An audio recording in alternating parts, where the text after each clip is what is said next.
Patuloy ang paghahatid ng serbisyo ng pamahalaan sa ating mga kababayan kabilang na ang mga nasa liblib na lugar. Sa tulong ng pamana o payapa at masaganang pamayanan, abot kamay ng mga kababayan ang susi sa kaunlaran at maayos na pamumuhay. Ang detalye sa special report ni Jess Caduco mula sa Media ng Bayan.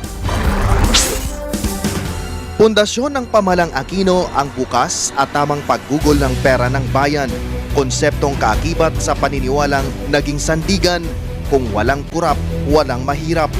Sa paniniwala ding ito nakasandal ang prinsipyong bawat pondo ay katumbas ng tamang proyekto na maghahatid ng masaganang kinabukasan at pag-asa sa mga mas nangangailangan.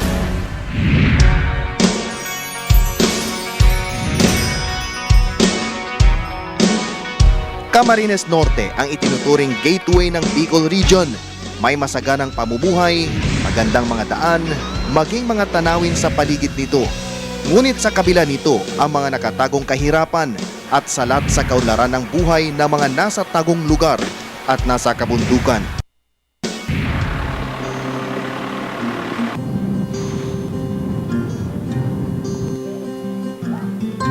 Sa isang liblib na lugar sa Barangay Colasi, Mercedes sa lalawigan ng Camarines Norte, aming sinuyod ang payak na pamumuhay na may 1,800 na residente sa lugar.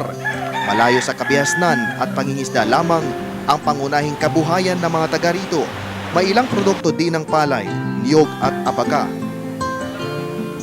Lalo pa naging mahirap ang buhay dahil sa kawalan ng kalsada na siya sanang maghahatid ng mabilis ng kanilang mga produkto sa bayan. Ngayon po, marami ng jeep. Kahit dito po sa amin, mayroon na din mga sariling jeep. Yung produkto, nadadala na talaga doon sa daet. Yung mga pangkabuhayan na binabiyahe nila, hindi na masyadong nahihirapan. Kasi meron namang medyo maayos na dinadaanan. Halos 1 oras ang biyahe bago marating ang daet, ang kabisera, bagsakan ng mga produkto mula sa mga liblib na lugar, kasama ang bayan ng Mercedes.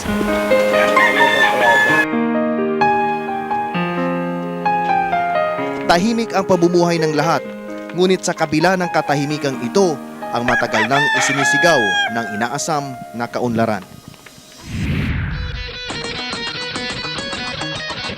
Hindi lamang pangkabuhayan ang nabuksan ng mahabang kalsadang ito, kundi maging ang pag-asa ng mga residente na sa wakas ay maiaabot na ng pamahalaan ang serbisyo sa lugar na maituturing na malayo sa kabihasnan na matagal nang inaasam ng mga residente dito.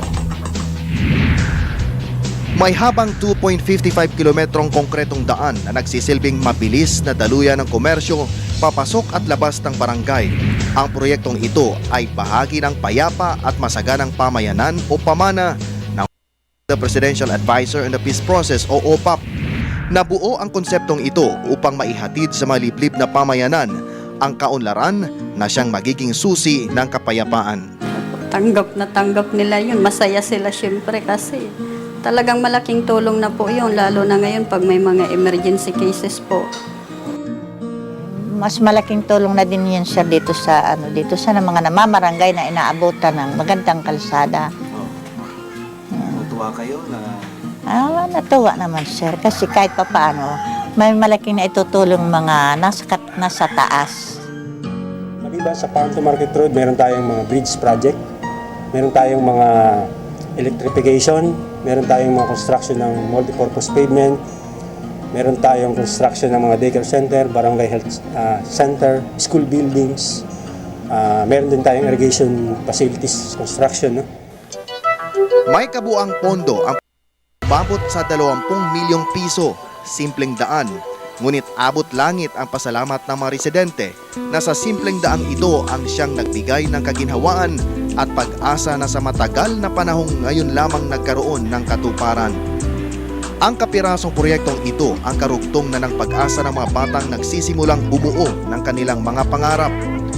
Kung ang Farm to Market Road na ito ang itinuturing na nagdala ng bagong pag-asa sa taga Colasi sa Mercedes, ano naman kaya ang naidulot na ginhawa nito sa iba pang lugar sa Camarines Norte? Mula sa Camarines Norte, Jess Caduco,